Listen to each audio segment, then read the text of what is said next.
Valmiera? Valmiera. Limbažs nodaļa bija ciet. Limbažs nodaļa bija ciet, bet tu jūs tā kā jau braucāt uz Limbažiem, ka tur viss būs, un tur bija ciet un teica brauc? Nē, Limbažas mēs paši bijām. Kur Marekas?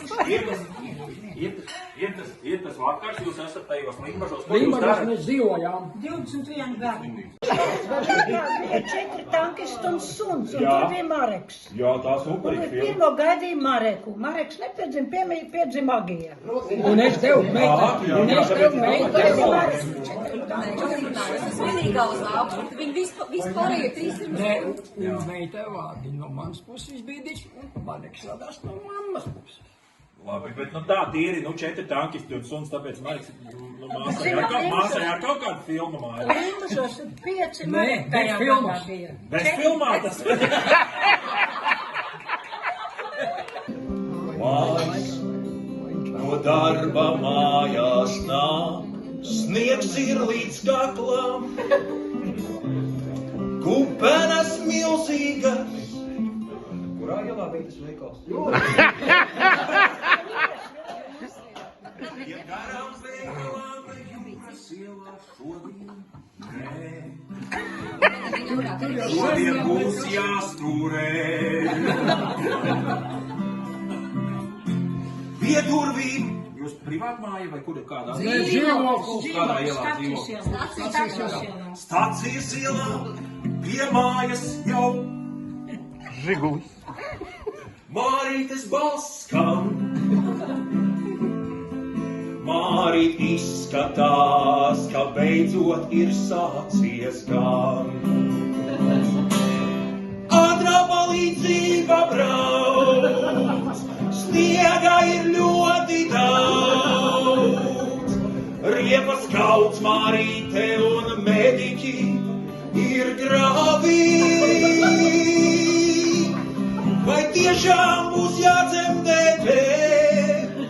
Satraucas Mārīte, bet viņu mierina dakterīte. Slimnīcā, Valmierā, viņa paspēja, bet jau 6. dienā visus mediķus izbesīja. Brauc mājās, Mārīt brauc mājās, tur tev jau daudz labāk klājās. Bērnu ratiņi, ratiņos grāb polšiņi.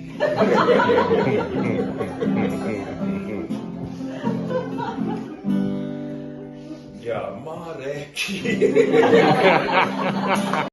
Mājās galvenā ir Agija.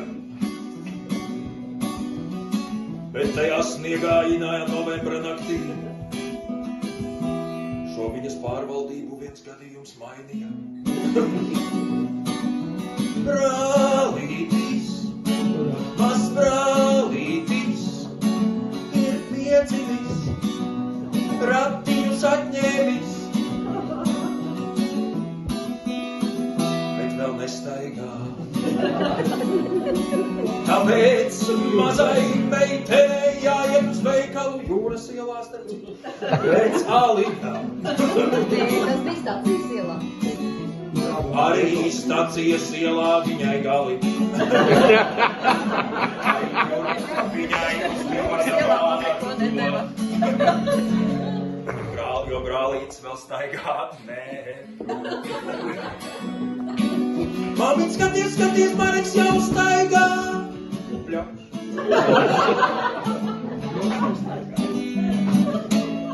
Jo Mareks negrib uz Jūras ielas veikalu. Mareks negrib, viņa iešanu vēl pagaidīja. Bet, kad beidzot sāks viņš skriet, viņa māsa Zandelītes nedodiet.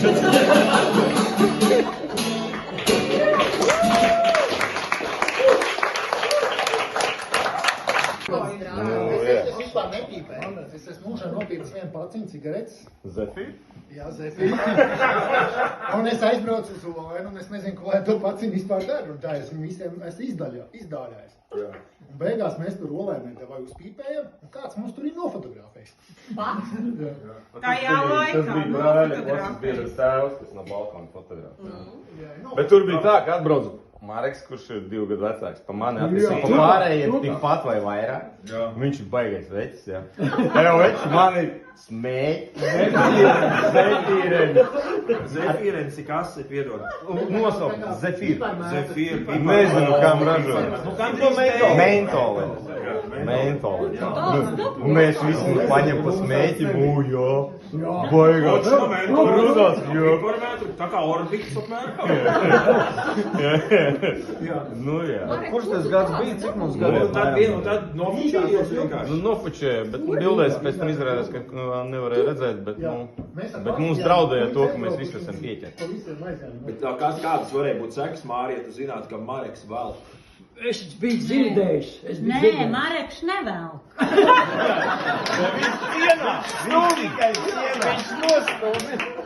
Marekam bija piezīme, ka viņš ir uzpīpējis, ka viņš ir uzpīpējis skolotāju piezīme. Viņš baida, viņš otrā mājā man jāiet uz darbu. Es saku, Marek, saki, kas tev ir?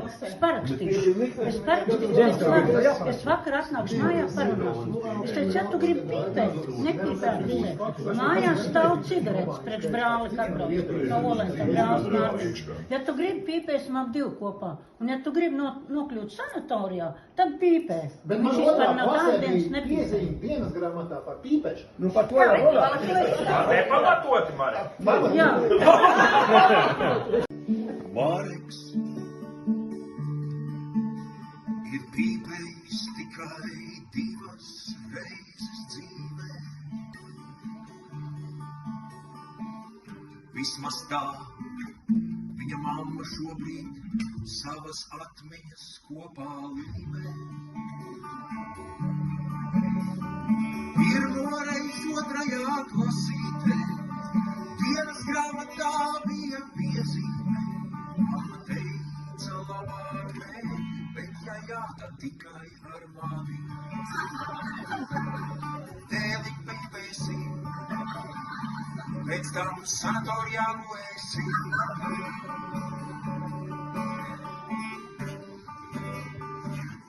Stilīgi tas nešķita puišelī. Viņš elegant Rīgā tunelī iepircies. Man teica Zefīrs, bet garšo kā mentols. Rolēdi, novērtēja Antis un Arno pīpē.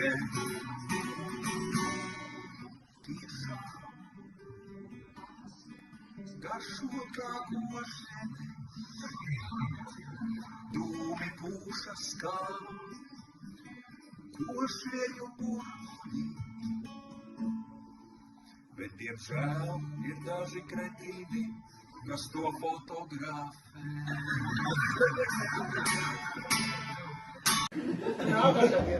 Jā, un tad nākamā. Tad bija satraukums, jo tad mēs viņu sākām meklēt. Mēs tur gājām no Priekuļiem uz Jāņmuļu par kājām. Un katru grāvu pārmeklējām. Tā bija ziema, kad bija augsts. Ziema. Mēs aizgājām, neatradām. Tad, laikam, par to stāstu viņš bija uzmanīgs uz kojām, ka viņš ir slimnīcā. No rītīgi uzreiz kā akmens nosakīt. Tas bija priecīgs, jo viņš ir laimīgs, viņš ir ticis slimnīcā siltumā. Jo tā bija augsts laiks. Bet ko jūs darījāt, ka Jāņmuļā? Jūs tur bijāt? Ko mēs tur darījām? Jā, Mareks teiks.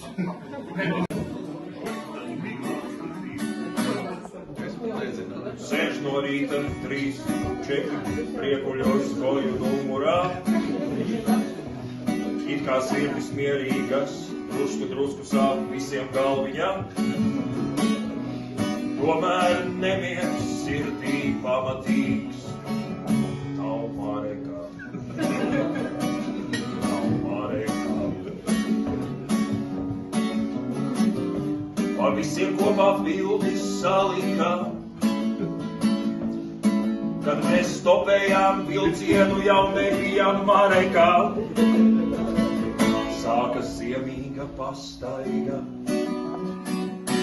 Iekuņos grāvī Mareka nav, kā kalnē arī nav. Jāņuļā nevienā kupenā Mareka nav. Tev nu johaidīgā var pazaudēt čomu.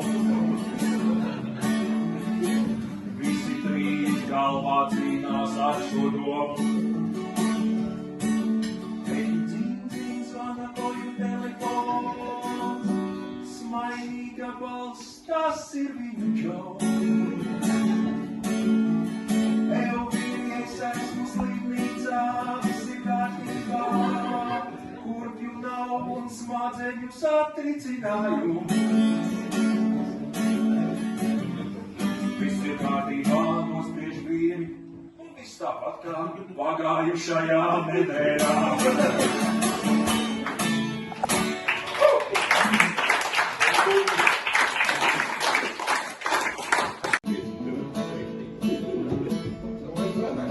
Mierīgā garā ar ģimenē ietusē. Raula pasākums, līkloči papardēs. Tieši tā, jā, dzēd man vajag. Uz visi vienkārši nesaspīti. Nemaz jau nav svarīgi rezultāti. 23. Jau saule iet, bet Marekam par rezultātiem vēl šķirgus ciet. Ja būtu man kājā sporta kurpes, tad vismaz 3. vietu tā būtu es. Gunita, kāpēc tu noslēpi manu sapņus? Tagad sabojāts viss mans jāņekus. Tikmēr čaļka aliņš uzskatās. Vienīgi Marks sēž pie ulas, kura nelaimīgs ir pliks. Kaut kā tā. Kamēr viņš, protams, arī tur skrēja, sakot līdz rezultātiem, kurš tur pirmais, kurš tur otrais, kurš viņš, kāds kuram starts, ko vēl varētu izdarīt, ko izlabot, kur maisu nolikt, smilšu maisu, vai tur iepās spiedienu pamaini. Nu, tur bija nianses, ja. Un tad viens rīts, es skatos, brāliņu līdzi ir meitene. Ar ziliem matiem un oranžu cepuri. To es atceros. To būtu grūti aizmirst. Es jau neko nesaku, bet neviens no negrīdināja. Jā, bez pauzes. Jā, no gan smilšumā. Jo man...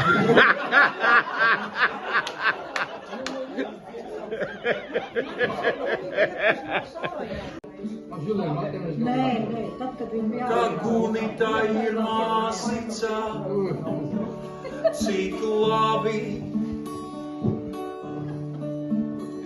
Kad Gunitas māsica piedzima, cik labi, ka viņa strādā ar Mareku vienā darbiņā.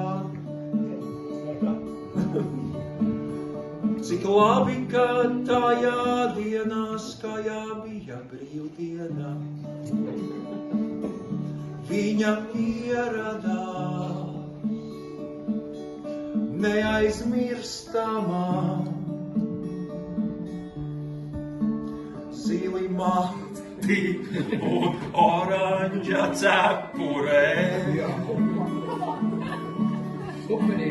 Mareks neko tādu nebija redzējis savā dzīvē līdz šim. Hip, hip, hurā, Gunitas frizieri.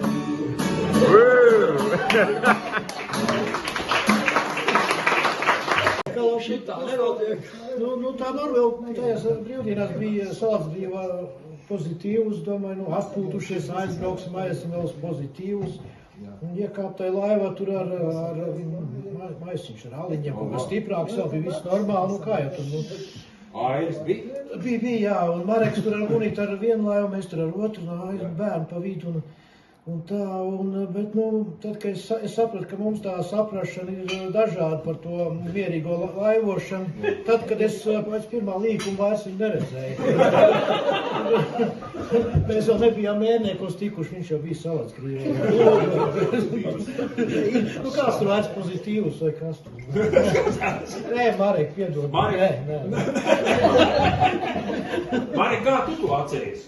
Ja mēs brauktu viņas ritmā, tā kā viņš vēlētos, mēs nokavētu visu pozitīvu. Viņš to būs vēl kādreiz vēl arvāk. Procesi galvenais, Marek. Jā, procesi, jā, bet tā mēs braucam Salzgiļā, skan mūziku. Mēs neko neesam motivējuši, mēs esam visi paspējuši. Tu jā, kad bija, bet mums jau vairs neskanēja, kāpēc.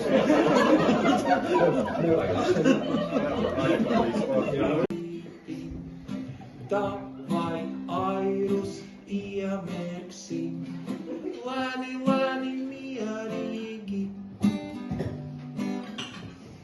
priecīgi uz pozitīvu aizbrauksim, pačīvosim.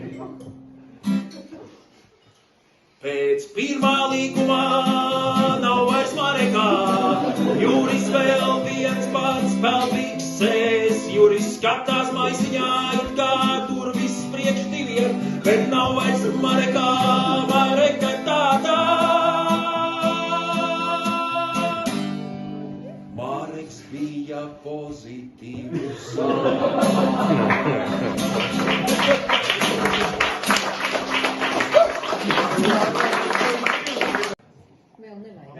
Īsā dziesma. Mari, pacieties, vēl nesi izaudzis līdz informācijai tai, kas jau zināma gunitai. Jūs gribat būt pēdēji, Uldis saka jā, jo viņš jau zina, ka viņam nekas nebūs jādara. Strādās noriņā, visu darīs noriņā, viss noritēs ideālā kārtībā. Par vedējiem, ja?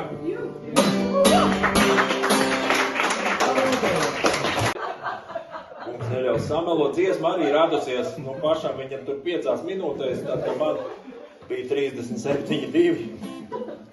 Dāmas, vienkārši jums izņēma. Ja tur dziesmas sākumā, lai ieiet sajūtās, tās nav tās dziesmas, ka tur neiet bērniņa dziesmas, bet vajag vienkārši, vajag tā, lai sajustos, džekiem vajag tagad izklapoties, ja, tā, droši tagad ir tas brīdis, ja.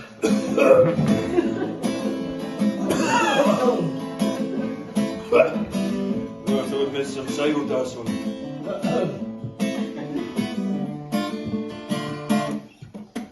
Šef, es šodien nebūšu. Nē, tas nav paģiris, nē, tas ir daudz skarbāk. Es guļu gultā, skatos mīlas viesu, svīstu pats svīstpilvens segas un palagi. Un es beidzot labāk sievu saprotu, beidzot, kad viņa dzemdībās kliedza, es nevaru. Es arī konkrēti nevaru, jo man ir 37,2.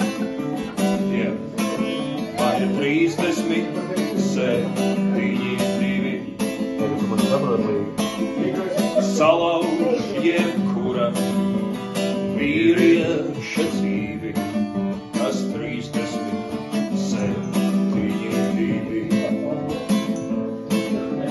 Aizmiglojas prāts, locekļi kļūst stīvi, man ir 37,2.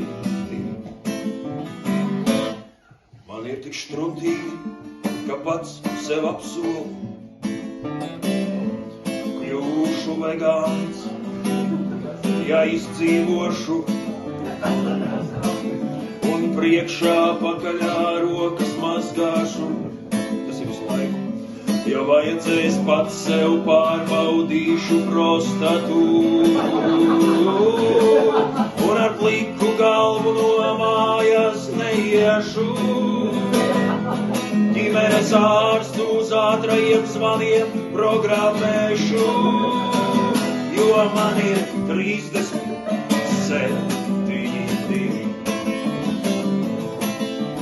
37.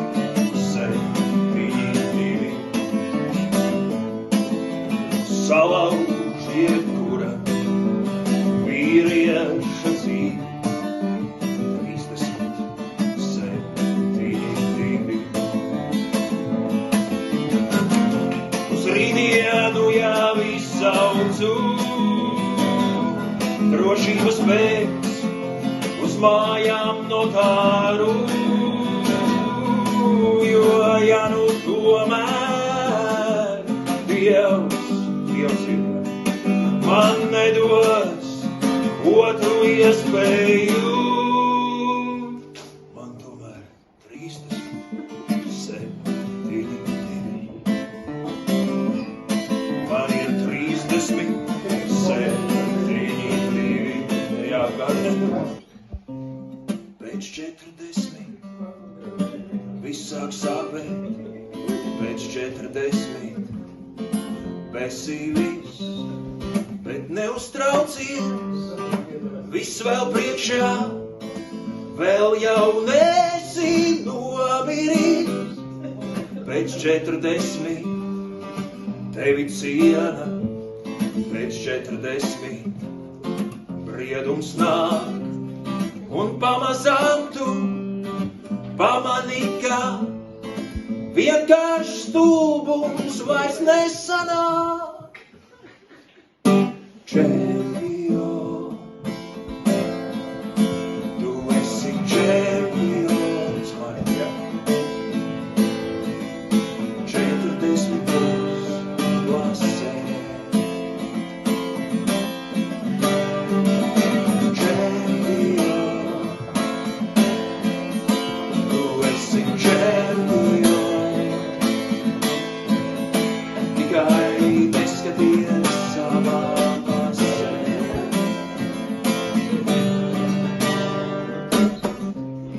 Pēc 40.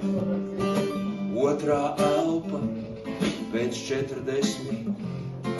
Kredīts šņauts, un var jau būt tas tikai tāpēc, ka tu audz, bet askā zīmolis vēl prāts, plusi mūža galvā krāts. Zina, nevajag vairs skriet, vajag laikā gulēties, zvaigznes krīt un mati krīt, ūdens glāzē tabletī, lai jau jaunie vēji skriet, tev savi jāizbrien. Čempion, pašā, tu esi čempion. 40 plus